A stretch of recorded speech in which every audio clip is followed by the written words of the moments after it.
All right, folks. The dulcet tones of my main man, Marcos Valley.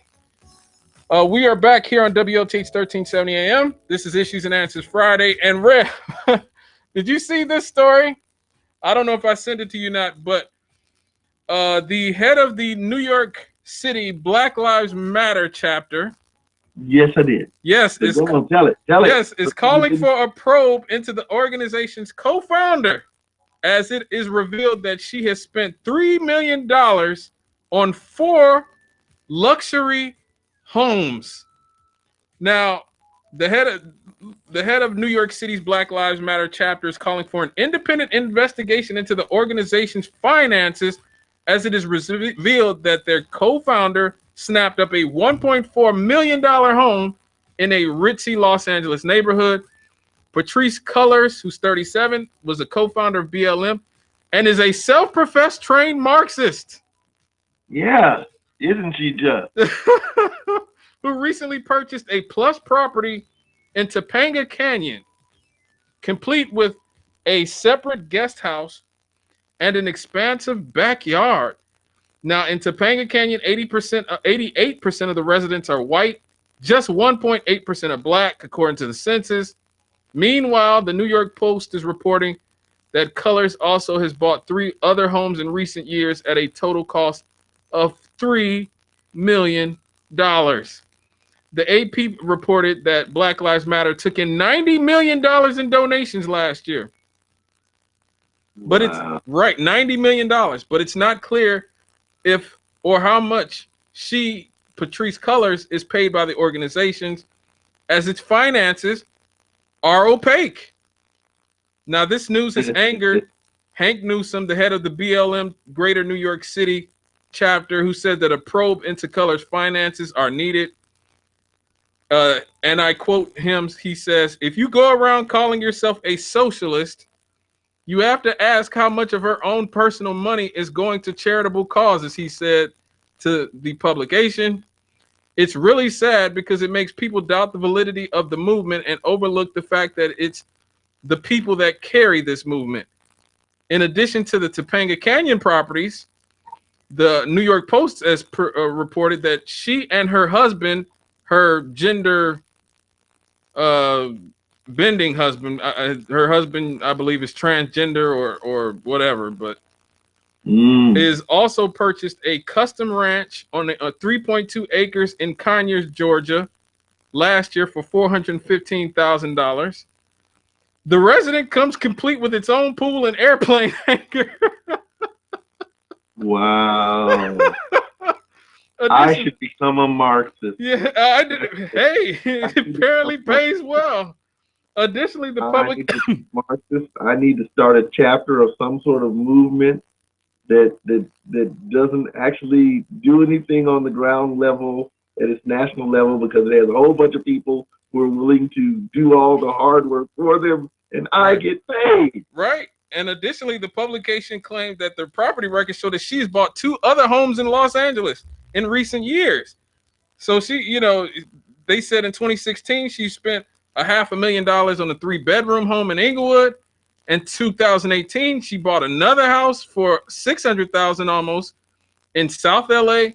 The Post reports that she was also eyeing property at the ultra exclusive Albany Resort outside Nassau in the Bahamas, where Justin Timberlake and Tiger Woods have homes. Man. Yes, the publication, this is bizarre. Like, here's the thing, right? And we talked about this all last summer, since you've been here, okay? There is a distinct difference between the movement for Black Lives and Black Lives Matter organization. Apparently. Yes. The movement ain't getting rich. Right. Black Lives Matter. And I got in some flack. I got some flack, especially online, for criticizing Black Lives Matter, the organization, because they have, I don't want to say bamboozled, but if you look at even their mission statement, which I read on here last summer, almost a year ago, where they specifically left out black men as a part of they specifically talked about black women, black children, black gay and transgender people, but purposely left out black men in their mission statement, in spite of the fact that this is an organization that was built on the backs of Rodney King, of Sean Bell, of Trayvon Martin, of George Floyd, of all the high-profile shootings of straight black men. George Floyd had 6 kids. Okay, he had 6 kids. Trayvon Martin, he was on the phone with his girlfriend at the time he got shot. Okay, you know, Eric Garner had, I believe, 5 kids, including rest in peace to Erica Garner, who was an activist in her own right, who unfortunately her heart gave out a few years ago. But this is the unfortunate thing, and this is why I always talk about on this show that we, particularly as African American people, but people who are conscious people, have to really pay attention to. Hold on, caller. I see that you're on the line. We're going to get to you. We really have to pay attention to who we allow the corporate liberal media to push down our throats. Okay, they push these 3 women who, like I said, I got no beef with my sisters, you know, or even what their sexual orientations are. It's a free country. You're an adult, doing the hell you want as long as you ain't doing anything to kids or dogs. Okay, but it was obvious that they were pushing a social agenda that had nothing to do with the preservation of the very people that they were making all this money off of. George Floyd, Trayvon Martin, Eric Garner, Sean Bell, Rodney King, all these black men over the last 30 years, they are the reason that Black Lives Matter as an organization has a foundation, because we see these black men, generally straight black men, being beaten or murdered by the police, and they have done nothing but use that to push for an entire social agenda that really doesn't have anything to do with us. And that's the frustrating thing. And the media has given them every award in the world. The media has given them carte blanche, and it's turned them into these great truth tellers in our society, when there seems to be no accountability for the organization and no even real accounting for what they do. But let me get to this caller, Rev. Hello, caller. What's on your mind? I'm calling back again. Hey, Jeffrey kind of talked about that a little bit yesterday, I think it was. Now, most organizations have a board of directors, a secretary, treasurer, and all that. They don't have that. Really? They're not, that's why you can't call them an organization, because they don't have no board of directors, nobody, like you said, to account for. Then it's a family. I don't know if it's Trayvon's family. It's some families out there that is showing them. Yeah. For use of the loved ones' images on T-shirts and all that kind of stuff. Right. You know. So you're right. You know. I mean, you know, they are not. Okay, that's why I have nothing good to say about them too much anyway. I mean, you know, they make some good points, but I don't particularly care for them. You know, as an organization, like those things that they do. You know. Right. Because I got in a couple arguments with the young lady that's in charge of the one here. Right. Anyway, what I'm saying is, hey, if your organization, you're going to have board of directors, you know, and down the line, you know, president, vice president, whatever, you know, and they don't have that. You know, so I don't consider them a legitimate organization for those reasons. Right. All right. Thank you for your call. Thank you for your call. Yeah, I absolutely agree. And let me say this. Black Lives Matter Northwest Indiana does a lot of great work. Laurel K, Quabena, they do great work. They've always done. But see, they were doing great. Quabena has been a friend of my family for many years. He's worked with my mother for many years and done a lot of great things. And so ultimately, I got nothing bad to say about Black Lives Matter Northwest Indiana, and it's important for me to say that they do good work. Okay, let me get this other caller. Okay. No, make your statement before I get to this caller, Graham. But like you said, it's not they do good work because of their connection to Black Lives Matter Incorporated. the issues that they have been working on, they were working on before that. Right. They just brought that into Black Lives Matter. And thus, they've basically given Black Lives Matter a certain amount of cover. Let me get to this next call. Hello, caller. Yes, I just want to say, people who are saying things, you got to understand the organization, and the organizations are given all kinds of money. Corporations have given all kinds of money, and there are boards in place, because you can't take money, and they don't give money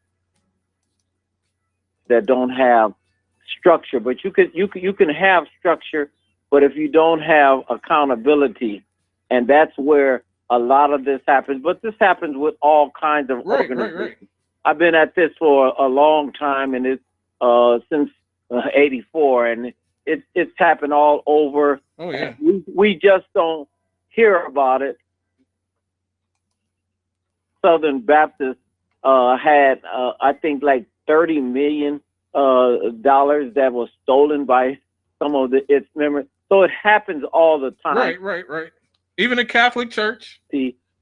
And absolutely, that all organizations that deal with money, you have to have accountability. You have to check and balance system. But when people say, "Well, that group, I don't go for them," well, you need to get with the group, get with the local people, because if you're saying that you're not clear on organizations, there's been organizations started. Even the last big movement was the 1%ers. Okay, they didn't have any structure, and that's why they fell apart, because they had. Oh, you talking about the Occupy Wall Street people? Yeah. Oh, I agree with you there. I definitely agree with you there. People should not make an assumption about groups.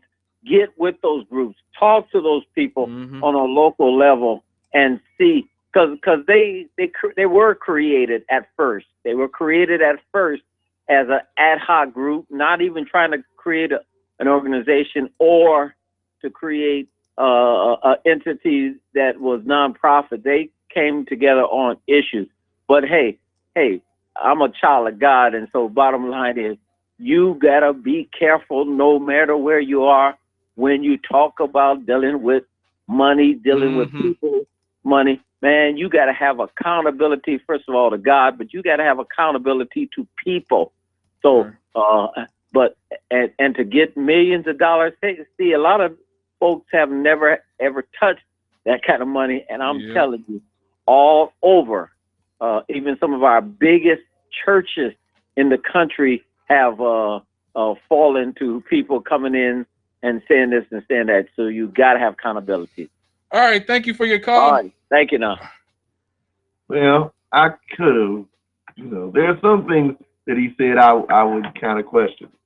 Why do I need to join Black Lives Matter to do good things? Black Lives Matter is now a term that does have a particular meaning. Maybe I don't want to be associated with that particular meaning. Right. Maybe I want to address local issues and not be a part of Black Lives Matter. Right.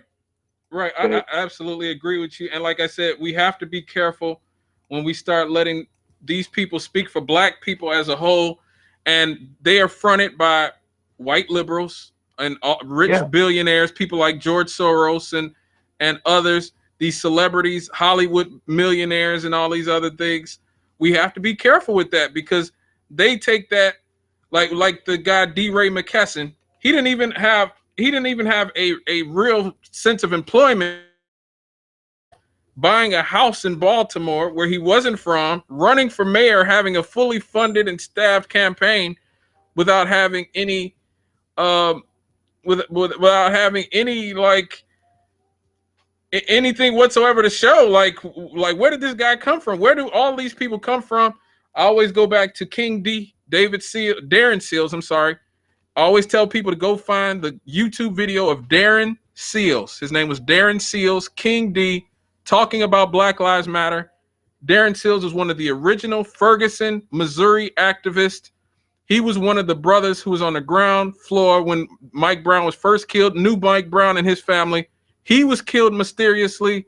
All the original Ferguson, Missouri activists were killed under very suspicious circumstances, and he was one of the biggest critics of Black Lives Matter and made a video really strongly calling out Black Lives Matter for not doing anything and exploiting those people's pain in Ferguson, Missouri. So everybody, you know, Google Darren Seals, King D, that was his nickname.